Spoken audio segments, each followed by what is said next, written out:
like options trading, don't you? I know you do.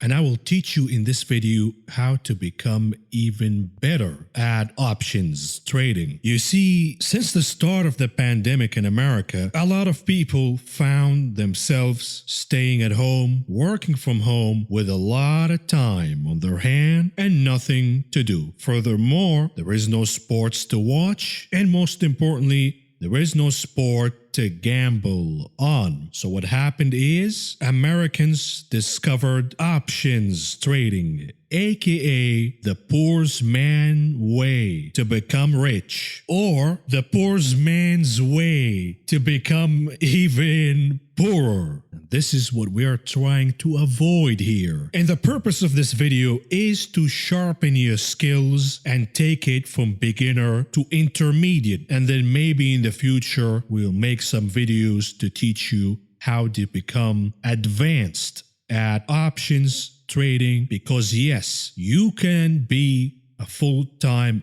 options trader and you can make a lot of money doing so, but it will require a lot of discipline. So what happened since America discovered options trading? We are witnessing right now the options trading mania and the options gambling boom. New entrants to the market who are not very sophisticated about the stock market or options or anything like that. They watched a couple of videos on YouTube on how to trade options and this is the easiest way to become rich, etc., etc. And the strategy the most amateur options trader who entered the market since the March bottom is the riskiest one. They put their blindfolds on and they buy a lottery ticket. What do I mean by that? They're buying out of the money calls every week expiring for that given week, meaning the shortest expiration date, and they're buying out of the money, meaning that you are buying a lottery ticket. However, because the market has been very easy since the March bottom, this very risky strategy has been very rewarding to the new crowd of options traders. So what do you do now?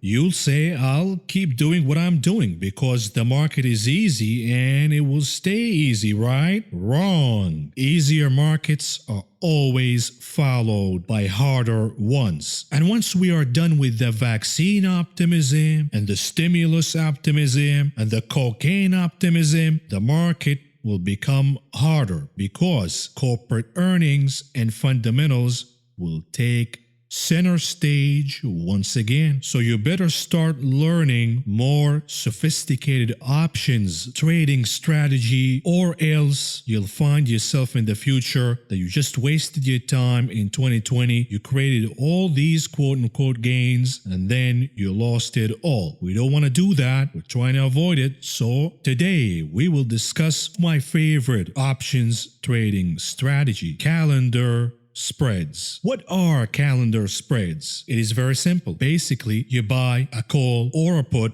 in any given stock and then you sell the same option, call or put, but for an earlier expiration date. Now you might ask, why would I do that? What are the benefits of calendar spreads? I will discuss that in the conclusion of the video, but I think you'll figure it out from this example from my own personal trading. I'm taking this example from my Robinhood app to make it very simple for you. And here is the trade. And this, by the way, was back in October, but it doesn't matter. The example is what we care about. The date was October 2nd, 2020. And I did buy the 100 calls for Marriott, the ticker MAR. And I paid $1.70 per option, or $170 per contract. The expiration date for this trade is October 16th. Now, what did I do next? I sold the same option, exactly the same, but for an earlier expiration date. In this case, the 100 calls for Marriott, expiration date October 9th, and I collected 80 cents per option, or $80 per contract, because each contract has 100 options. In this case, I sold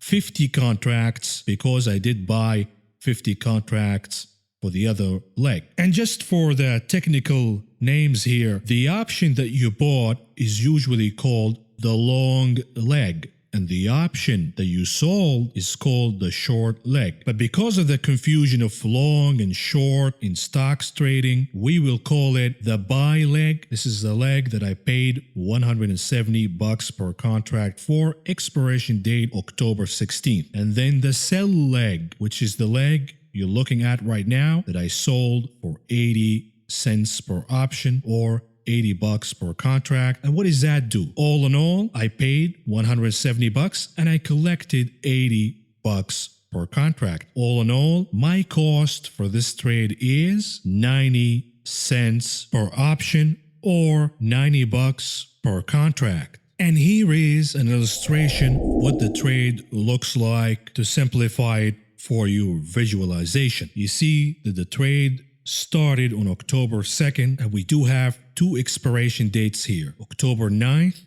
for the sell leg and October 16th for the buy leg. And you see the timeline and where Marriott stock closing price was at the time. On October 2nd, it was $95.25. And here is what we did. We opened an options trade, expiration date October 16th for the 100 calls, and we paid $170 per contract. Then we sold a shorter expiration leg on October 9th, and we collected $80 per contract. And by the way, when I say we, I mean me, but I like to include my comrades. And all in all, the total cost for this trade is $90 per contract. Very easy, very simple. If you have questions, ask in the comments section. Now, before we go any further, what are the consequences for doing such trade versus just buying the call straight up without turning it into a spread? When you buy a naked call, it's very easy. You pick a strike price, you pick an expiration date, and either the option appreciates in value as the stock moves up and reaches strike price and beyond by expiration date, or if the stock goes the other way, your options will expire worthless pretty much. In a calendar spread, you have one leg of the trade, the long leg, aka the buy leg. This is the one that you are invested in. This is the one that you are interested in. And it works exactly as if you bought it naked. However, because you sold an earlier expiration option, there is a catch. Yes, you lowered your entry price, but here is the catch. You want the stock to climb higher, but you don't want it to close above the strike price by the earlier expiration date. In this particular trade, in this particular example, you don't want Marriott to close above 100 by October 9th. If anything, you want it to close at 99, 99 and a half, but you don't want it to close at above 100, because if it does, then you have to buy back the contracts, the sell contracts, or if you let them expire in the money, you're going to be assigned to buy shares of Marriott at 100. We're not interested in doing that. So that is the downside for calendar spreads. You don't want the stock to reach above the strike price by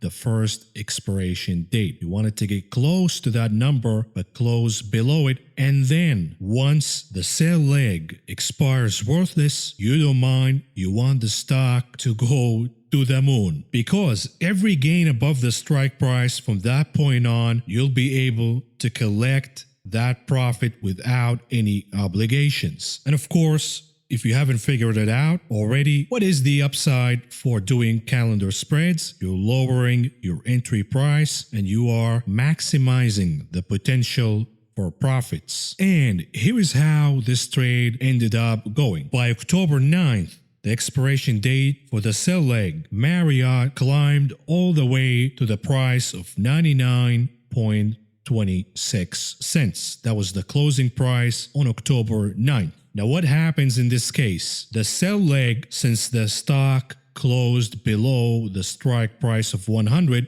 the sell leg expired worthless, meaning that the $80 that you collected per contract, you're gonna keep that money. Oh, and by the way, what happened to the leg that you were interested in, the buy leg? It appreciated in value because it still has one more week to go. It expires on October 16th. So this particular leg appreciated in value from the entry cost of $170 per contract into $205 per contract. Now what happens at this point? Remember, the most important two skills in options trading are: number one, the construction of the trade; number two, the management of the trade. The construction of the trade is responsible for about 60% of your success rate, and the management of the trade is responsible for about 40% of the success of the trade. If you master the construction of the trade and the management, you will become incredibly successful in options trading. Now, the construction part of this trade is very successful. I opened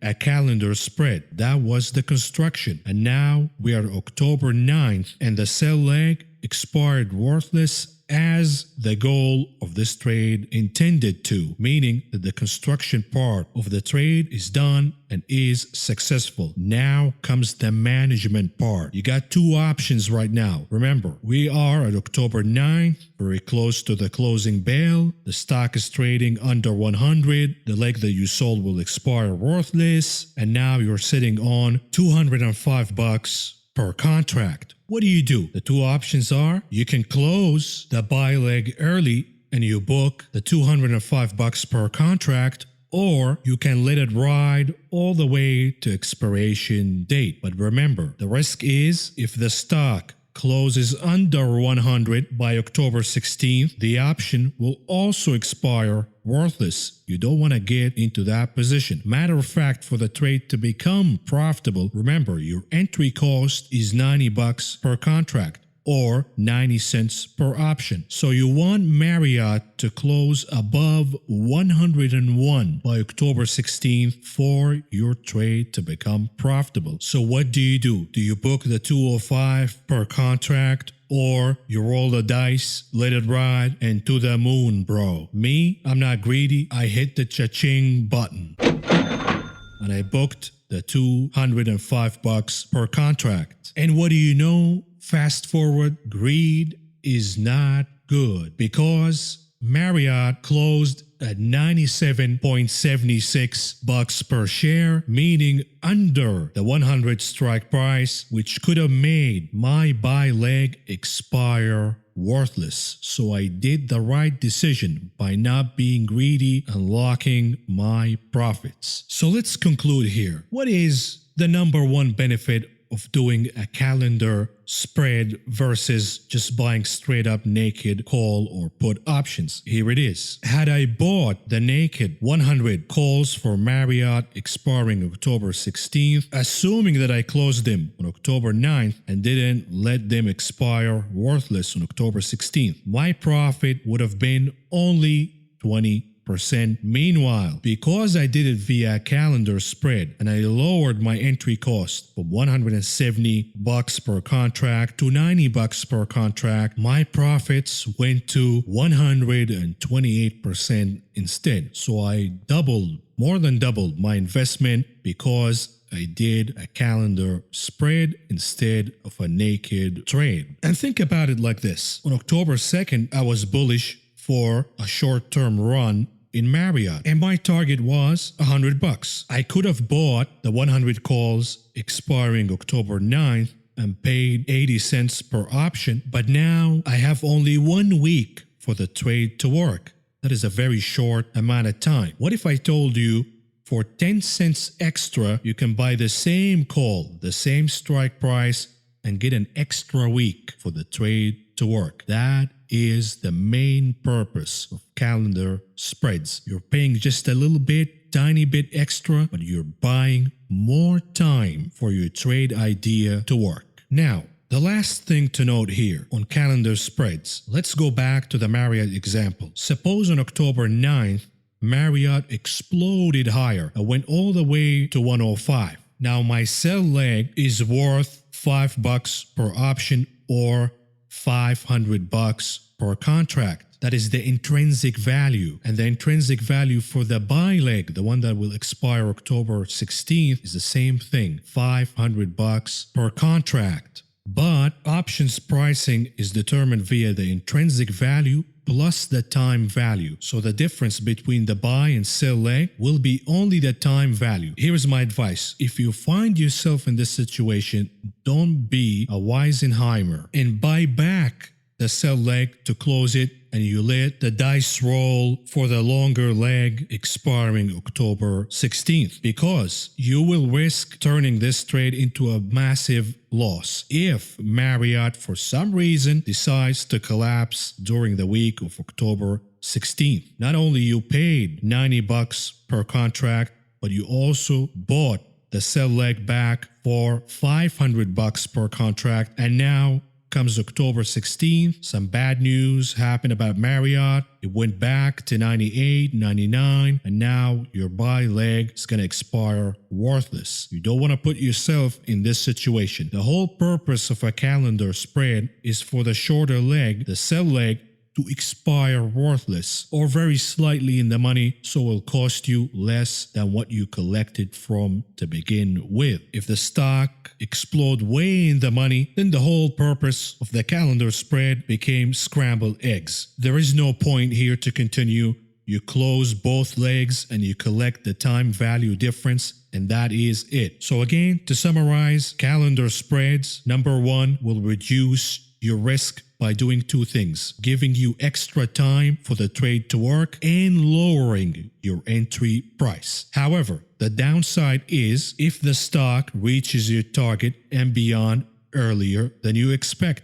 In this case, you're going to have to buy back the leg that you sold and either risk the long leg to ride all the way until its expiration date if you are very, very bullish, but this is very risky. So I always recommend, if the stock becomes way in the money earlier than you expect, to close both legs and you just collect the time value. I hope this is clear for everybody. And if it's not and you have further questions, do not hesitate to write them in the comments. I will answer every single one of them. If you found the information presented in this video helpful, please subscribe, press the like button, the notification button, and follow me on social media.